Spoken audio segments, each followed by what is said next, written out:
sa aming katapusan. Doon ay kanyang ginawa na sa pamamagitan ng tanging pag-alay ng kanyang sarili ang isang buhat ganap na hain para sa buong sanlibutan.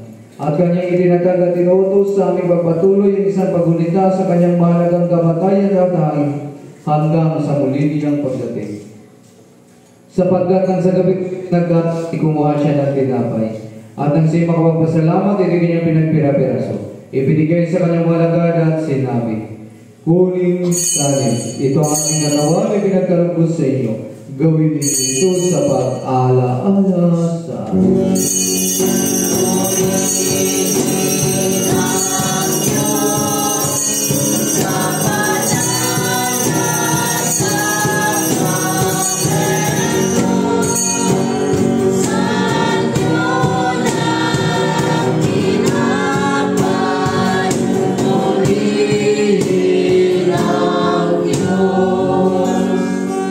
Matapos ang hapunan ay ginawa niya ang kalis at nang siya makapagpasalamat, ito'y kanyang ibinigay sa kanila at sinabi, "Inumin ito kayong lahat sapagkat ito ang aking dugo ng bagong ipan na binubuhos ko para sa inyo at para sa marami sa ikapagpapatawad ng inyong mga kasalanan.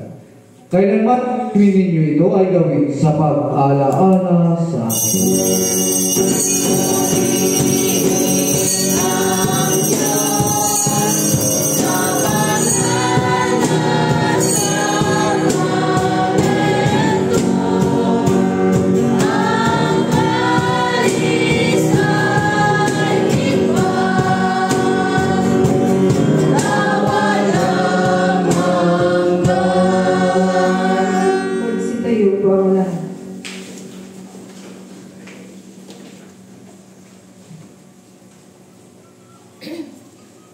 Ipahayag natin lahat seryo ng ating pananampalataya.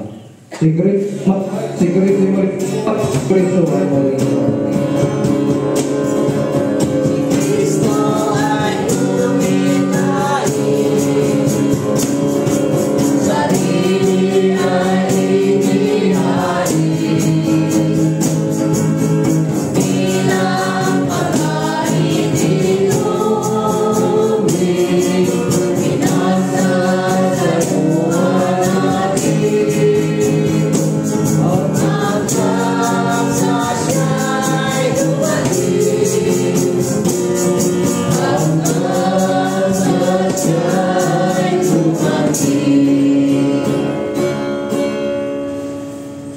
Kaya nga, Panginoon nasa langit, ginaganap namin mapanglingkod mo ang mag-alalang lautos ni Anak.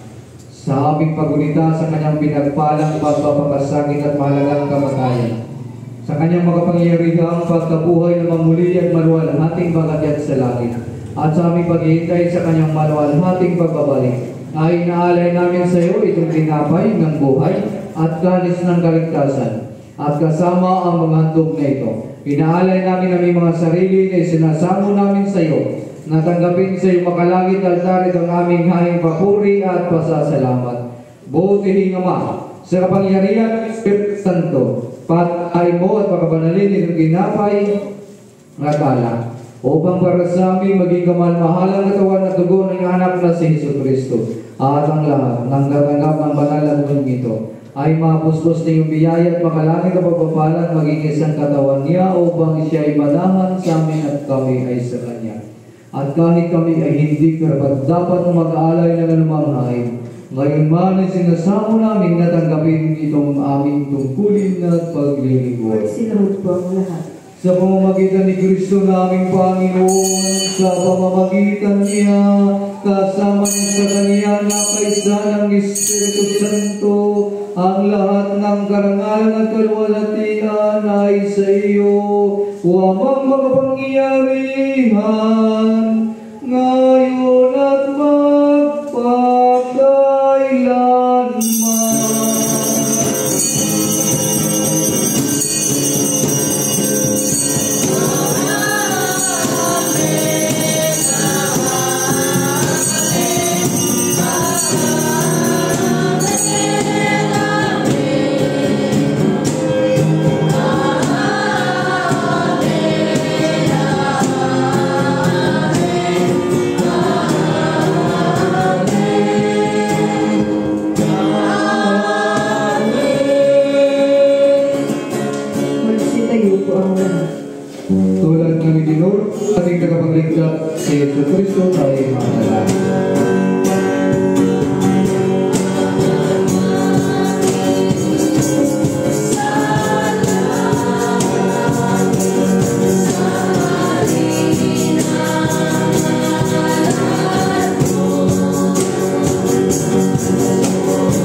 Ama at ipagkaloob sa amin iyong kapayapaan.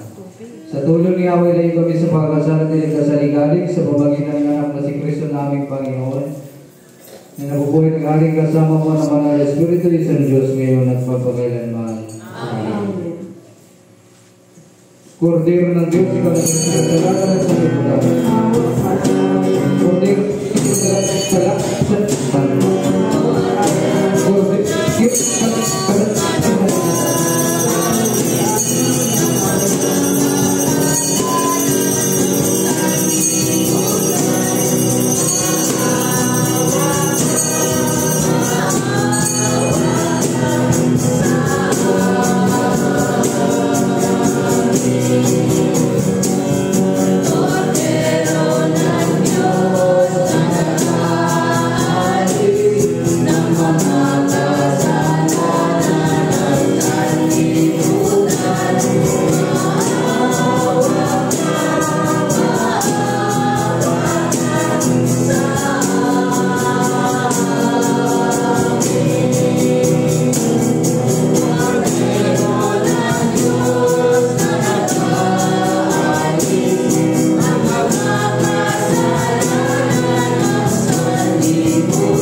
tayong lahat, dumudulog kami sa iyong kapal na walang Panginoon, hindi nagtitiwala sa sarili namin pagkamatuli, kundi sa iyong maraming katilang awa. Hindi kami karapatan na mamulot ng mamungo sa ilalim ng kapal, subalit kita sa iyong pagkamaway. Ipatayo mo sa amin kung iyong tubig, Panginoon, na aming tagapin ang patawaran ng iyong mahalanak na sa Jesucristo, at inumin ang kanyang dugo, upang kami na pinalalakas sa pinagbago ng kanyang buhay, ay manalang sa kanya siya sa amin, magpakailanman. Amen.